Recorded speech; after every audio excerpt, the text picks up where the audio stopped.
The Adventures of Sam Spade, Detective, brought to you by Wild Root Cream Oil Hair Tonic, the non-alcoholic hair tonic that contains lanolin. Wild Root Cream Oil, again and again, the choice of men who put good grooming first.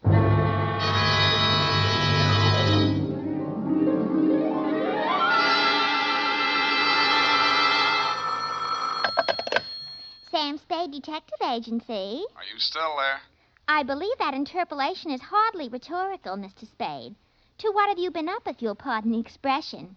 And has that girl regained her facilities? I wouldn't know, but her faculties are as good as ever, if you'll pardon the expression. Mr. Spade, sometimes I think you're a regular philanthropist. Don't you mean philanderer? How much money did you make out of that case? Well, I broke even anyway. That's what I mean. You're a philanthropist. Well, you know best, Bernadine. By the way, was that man really murdered with the buzzsaw, or was that just publicity? He really was, Bernadine. Why?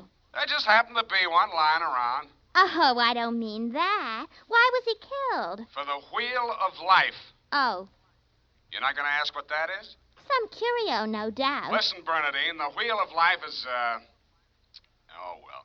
I suppose I don't have to tell you to stay where you are. Just sit quietly with your book in your hand, and I'll be right down to dictate my report on the wheel of life caper.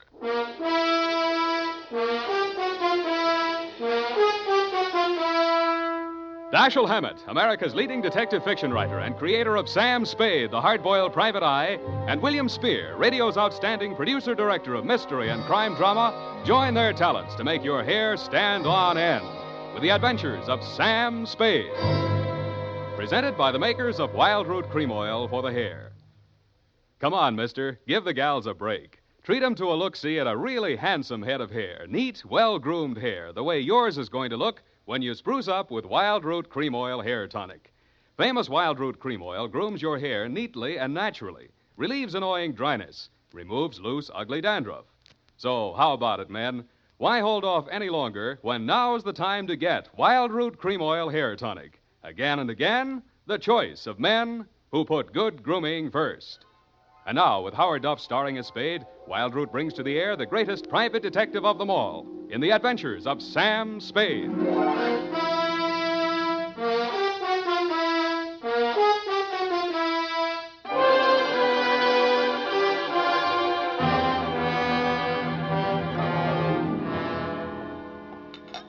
I went down to St. James Infirmary to see my baby there. Ready, Bernadine, little flower? I'm way ahead of you. Keep it clean. No more than 3 erasures per page. Okie dokie? Doke. I mean date. Oh, I'd love to. July 11, 1948. To Detective Lieutenant Dundee, Homicide Detail, San Francisco Police. Subject, the Wheel of Life caper. Now, don't go away, Bernadine. I don't know why these things always have to happen to me. Under private detectives in the San Francisco Classified Directory, they're listed somewhere in the neighborhood of 60 agencies, several with large display ads. But somehow she managed to find me. It's all so strange, Mr. Spade. I hardly know where to begin. Well, the beginning is always a pretty good place to start, Miss O'Farrell. Yes, the beginning. It was like waking out of a nightmare you can't remember. Everything seemed out of proportion. Even the buildings along the street seemed to be leaning at a crazy angle. And then I realized I was traveling down a hill. I looked wildly around for something to help me get my bearings, and there was a street sign, O'Farrell. It stuck in my mind, so I gave it to your secretary when she asked for my name. Uh-huh. What's your real name? I don't know. I don't know who I am, where I came from, or where I'm going. Mr. Spade, I'm so frightened. Now, wait a minute. A lot of people suffer from temporary loss of memory. Most of them recover. But amnesia is a sickness, and I am not a doctor. Oh, and you won't even try to help me? Well, I can give you the name of a good head doctor right here in the building. There's also missing persons. Oh, but I'm not a missing person. I'm right here. Yeah, I mean, where you aren't, somebody might be missing you, n'est-ce pas? But the police... Oh, I'd rather not. I might be wanted for some crime. How do I know? You sure you want to find out? Oh, yes, I do. It's terrible not knowing. But I want to find out for myself. Can't you understand that? What do you think I can do for you? You might save my life. From what? I'll try to tell you exactly how it happened. First, I looked at my watch. It was 3 minutes past 10. The cable car stopped at the corner and a man got on. I couldn't remember ever having seen him before, but then I couldn't remember anything. He sat down beside me and he caught hold of my arm. I tried to pull away. Well, you can see the marks where he... Yeah. Well, who was he? He acted as if I were... I think I know what you mean. Did you find out who he was? No, I was too frightened to speak. What did he say? He sort of growled it out of the side of his mouth, but it sounded as if he said, Lathrop wants to see you. Mm-hmm. You remember anybody named Lathrop? I can't remember anything before 3 minutes past 10 this morning. Well, let's go on with since then. The guy grabbed you, said somebody named Lathrop wanted to see you, and then what? I went into a panic. I managed to jerk away from him, and I jumped off the moving car, and then I looked in the classified section, and I found you. Why me? I don't know. The name, I guess. A Spade to dig up my past. Please, Miss O'Farrell. Do you think I'm very silly? No, I think you're very beautiful. I wish you could remember whether you're married or not. Oh, no.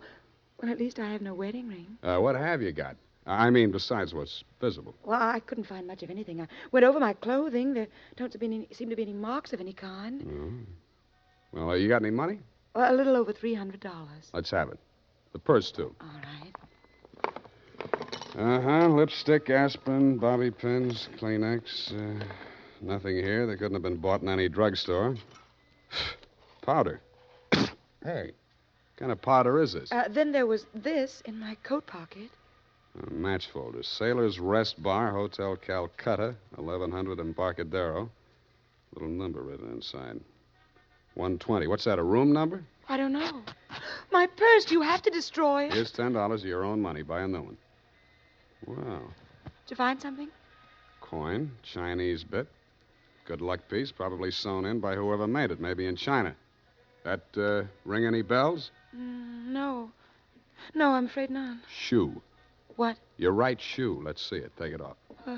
You aren't going to tear it up the way you did the purse, are you? Dust. Plaster dust.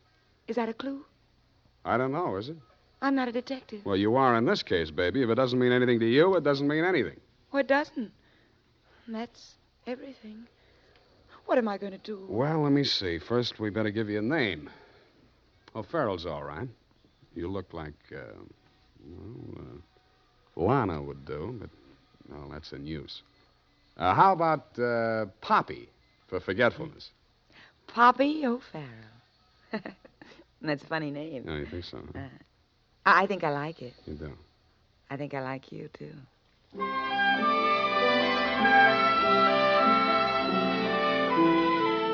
I liked her, too. There may have been blanks in her brain, but the rest of it figured. In the elevator, I started adding it up, and by the time we reached the street floor, it came to quite a tidy sum.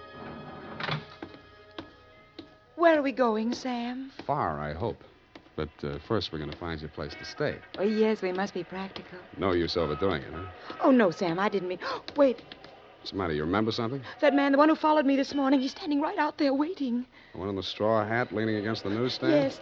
Where are you going, Sam? You stay here. I just remembered something I hoped I could forget. Hello, Shuggy. What brings you back to town? Do I know you?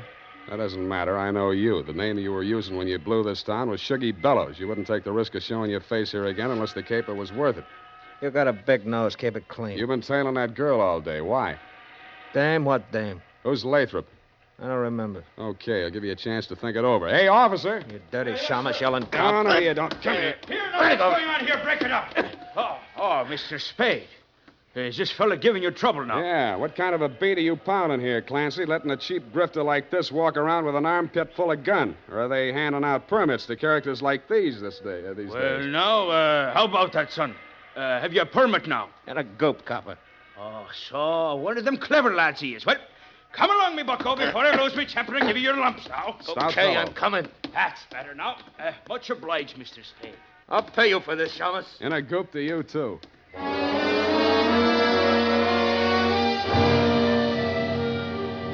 I was sure he would, but I was also sure that I wouldn't have to worry about him for the rest of the night.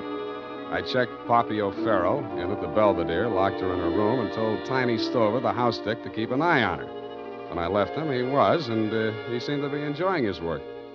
Then I headed for the Embarcadero.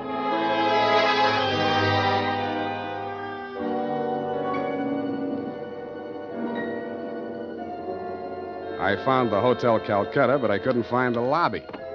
There wasn't any. It had been squeezed out by the Sailor's Rest Bar. So I tried the bosun-type bartender. Howdy, mate.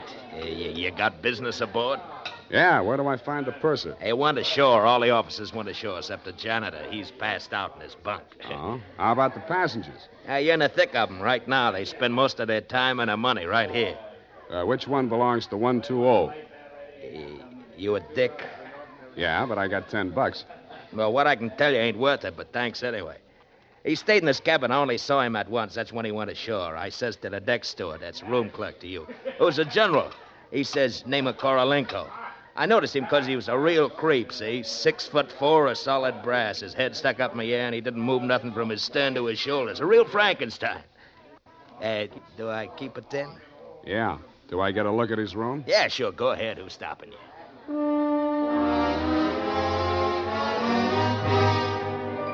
So I went.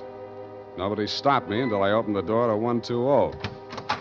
Then I stopped myself. It was an inside room with one small window and an air shaft, but it looked as if a flurry of snow had blown in. The floor and the rest of the flat surfaces were sprinkled with a fine, dirty white powder. It wasn't snow, it was dust, plaster dust, like the stuff I'd found in Poppy's handbag and on her shoes. I shook the place down, not expecting to find anything. I didn't until I opened the wardrobe.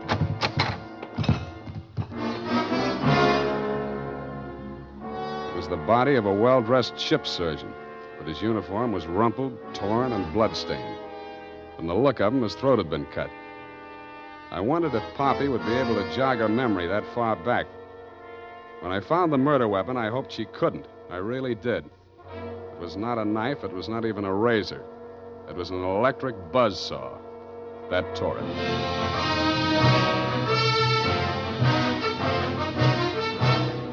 The makers of Wild Root Cream Oil are presenting the weekly Sunday adventure of Dashiell Hammett's famous private detective, Sam Spade.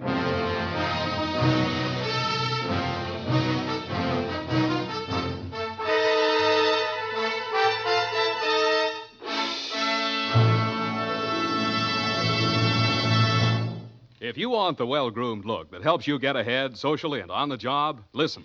Recently, thousands of people from coast to coast who bought Wild Root Cream Oil for the first time were asked, how does Wild Root Cream Oil compare with the hair tonic you previously used? Better than 4 out of 5 who replied said they preferred Wild Root Cream Oil. And no wonder. Wild Root Cream Oil grooms the hair neatly and naturally, relieves annoying dryness, and removes loose dandruff. What's more, non-alcoholic Wild Root Cream Oil is the only leading hair tonic that contains soothing lanolin. So ask for Wild Root Cream Oil Hair Tonic. Again and again, the choice of men who put good grooming first. By the way, smart girls use Wild Root Cream Oil, too. And mothers say it's grand for training children's hair.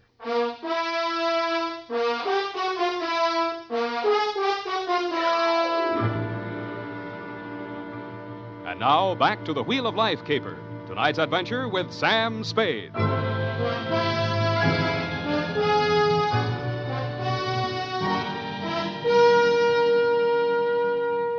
Times being what they are, I could use a little publicity. And so could you, Lieutenant Dundee, what with the elections coming up and you with no promotion all these years.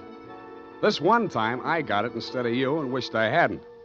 The morning papers called it the Buzzsaw murder and went on shamelessly from there. Horror killing related by Private Eye. Stan Slade, ex-Pinkerton man, mum on mystery woman. Elderly sleuth, dodges photographers, denies hotel visit, was in bed with Apple and good book, says Peeper. There wasn't a word of truth in it, mainly because nobody could get at the facts. I wasted most of the day down at headquarters trying to find out what name Shuggy Bellows had been booked under. Then I dropped in at the Belvedere. Poppy had checked out. I decided to go back to my office and drink poison. I hardly got the desk drawer open when a sobering influence walked in. It was a Mr. 6'4" of solid brass. The Frankenstein who had been described to me by the bartender as the occupant of room 120. Excuse me. I am Korolenko. Please, I shall sit down. I am so heavy. Make yourself at home. Oh. Mr. Spade, Slade. Excuse me. I am so heavy. I am Korlienko. So you told me. I am really Spade, myself. So, why are she hiding from me? Who? That girl, Miss Paget. Her, I am paying 1 month in advance, $300 American. Me, she have dessert. I am not rich, only moderately wealthy. But you understand, it's not question from money alone. That ship's doctor, he was most kind to me. He cared to me even after I arrive. Now he are dead for his pains, his dirty trick. Yeah, I know how you feel. Now, if you'll take it a little easy, I think we'll get farther. You say this girl's name is Paget, and she traveled with you. From Macau, where she is the Florence Nightingale for Portuguese hospitals, forcing me to employ her, all others being Chinese nuns. That figures. You sick? No, only I am so heavy. They are breaking my back in traffic accident, rickshaw collusion. You're wearing a plastic cast? Yes, like a turtle, I am closed with my neck sticking out. Look, see? Now it is better as before. The ship's doctor trimmed the rough edges with buzzsaw. Buzz, buzz, buzz, I can walk. But it's like suit from armor, for which I alive. Look.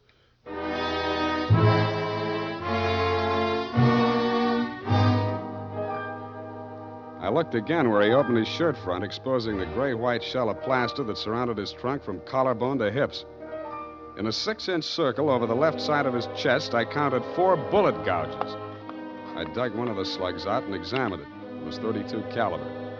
The plastic cast, which was molded to the shape of his body, was no more than 1 inch thick. I didn't see how it had stopped the slugs, but it had. About then, the parts of Korolenko that were not held rigid in the cast began to tremble violently. Why are they doing this? Why? To a virtually helpless man. Why, Mr. Spade? Why? Where did you have that cast put on? Don't I said Macau? The Portuguese hospital there? The same. They are hanging me up with the neck and plastering me. Comes great pain, they put me to sleep from anesthetic.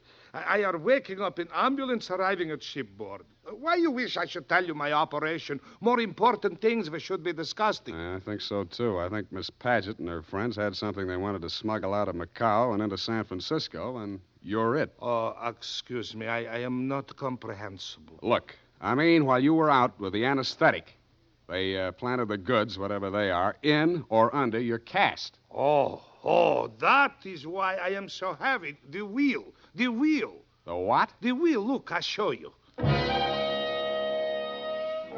He hauled a manila envelope out of his overcoat pocket and waved it in my face. I took it over to my desk and fished out the contents. It was a set of X-ray films. 3 of his spine, showing the fractures, 4 of the skull, 3 I couldn't figure out, and 1 of his rib cage, only something new had been added. In silhouette, it looked like the wheel off of a child's wagon.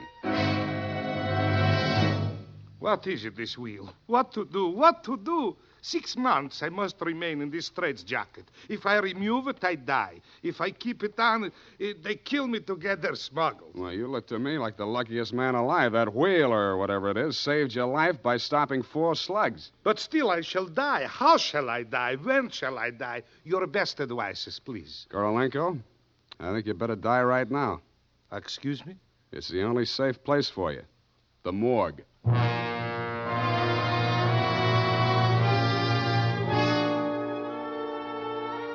I called my friend Maxie the morgue man, gave him pitch number 137596. He agreed to play along. An hour later, I stood on the curb, head bowed, hat in hand, as the morgue wagon drove away into the gathering mist. Stay facing the way, What do you want, Shuggy? I want to blast this gun straight through you, and I will if you give me any excuse at all. You sound like you mean that, Shuggy. You're getting smart, Shamus. Now get going. Where to? Mr. Lathrop wants to see you.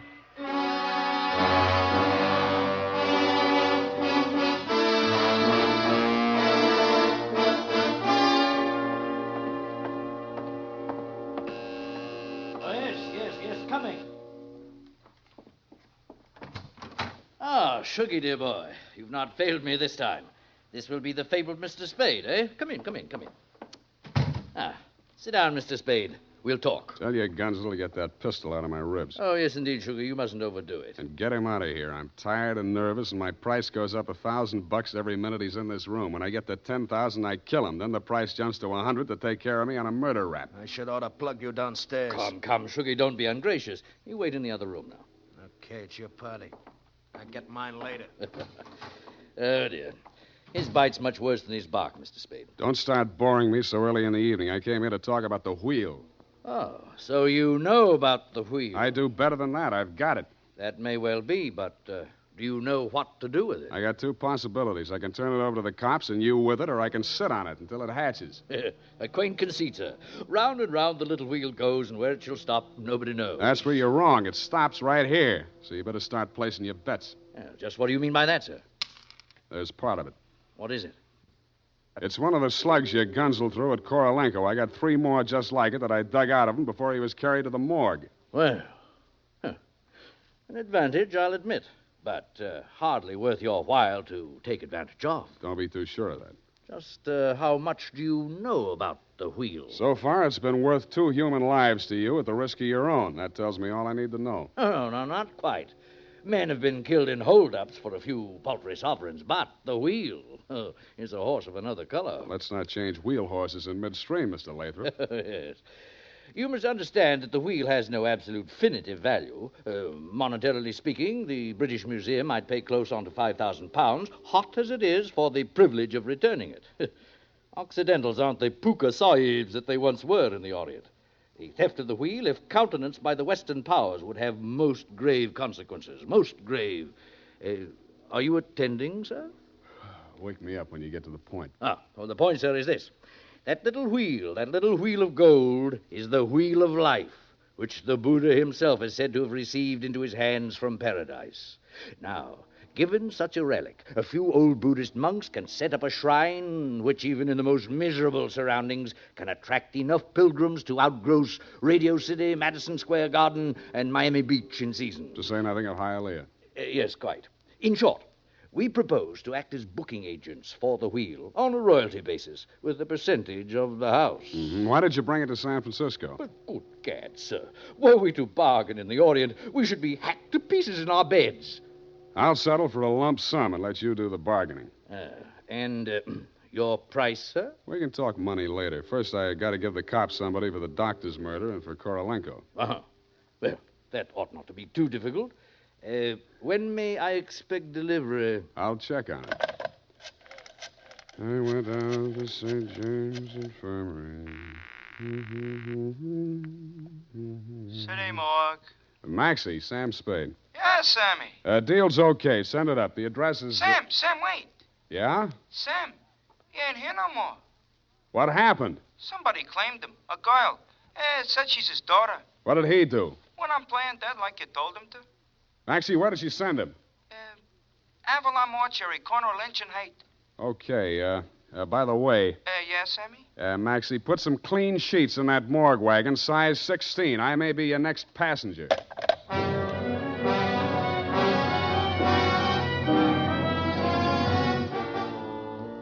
At the Avalon Mortuary, the night watchman let me in. He said Mr. Korolenko's daughter had brought an overnight bag and was keeping a vigil by his bier in slumber room number 7. I approached on tiptoe. Just as I reached the door, I heard the most terrible sound I've ever heard. It was a buzzsaw biting into plaster. How deep, I didn't like to think. I did the first thing that popped into my head. I grabbed up a lamp from a console, smashed the bulb, and plunged it into a vase of flowers. As luck would have it, slumber room number 7 was on the same fuse box. As luck would not have it, I was facing a desperate woman in the dark. I hugged the carpet while she emptied her gun. I hoped she didn't have a spare. I forgot about the buzzsaw. The room lighted up momentarily from the lights inside my head, and I staggered back against the wall. I waited for her to get her bearings again. There was no hope of me getting mine. Then I heard a big, hollow thud. The whole room shook, and the lights went on. Poppy O'Farrell and/or Paget lay on the floor under the stony weight of Korolenko plus 60 pounds of plaster. Get up! Get up! You're crushing me. I can't. I am so heavy. You comfortable there, Korolenko? Comfortable in such situation? Do you ask the turtle, are he comfortable? Is Faker on bed of nails? He's equally here as elsewhere. Yeah, okay. Just hold her there until I get a statement. And he did.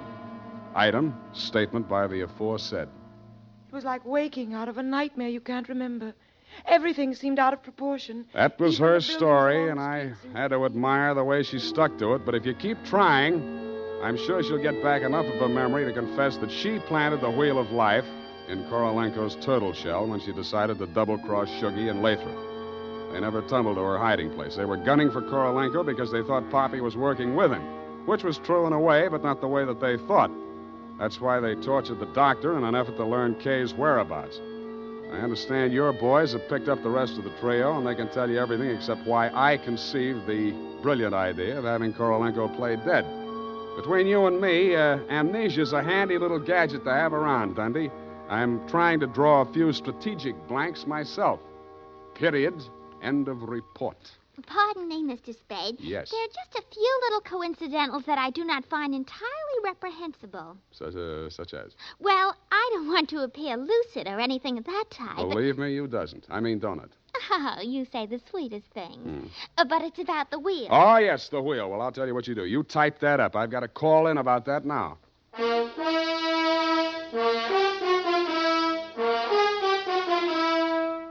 Tonight, when you're making out your must-do list for tomorrow, why not include a reminder to get Wild Root Cream Oil for the hair? Honestly, men, you'll be delighted with the neat, natural way Wild Root Cream Oil grooms your hair. The way it relieves that annoying dryness and removes loose, ugly dandruff. Just try it and see if I'm not giving you a good steer. Make a note right now to call at your drug or toilet goods counter for Wild Root Cream Oil. Get the big economy bottle and the handy new tube that's easy to pack when you travel. Also, ask your barber for a professional application of Wild Root Cream Oil Hair Tonic. Again and again, the choice of men who put good grooming first. Did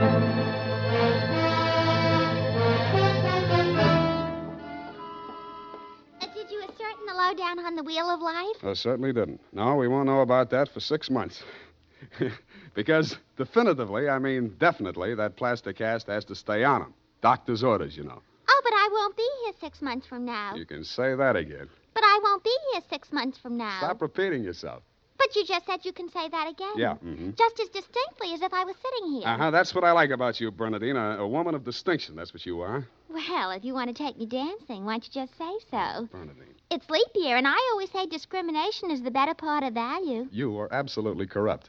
Well, I'm glad I'm right about something. Good night, Mr. Spade. Good night, and I'll say if it kills me, sweetheart.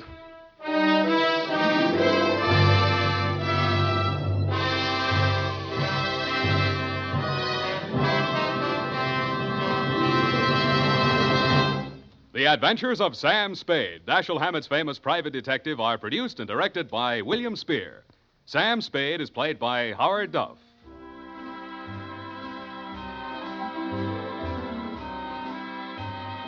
The Adventures of Sam Spade are written for radio by Bob Tallman and Gil Dowd, with musical direction by Lud Gluskin.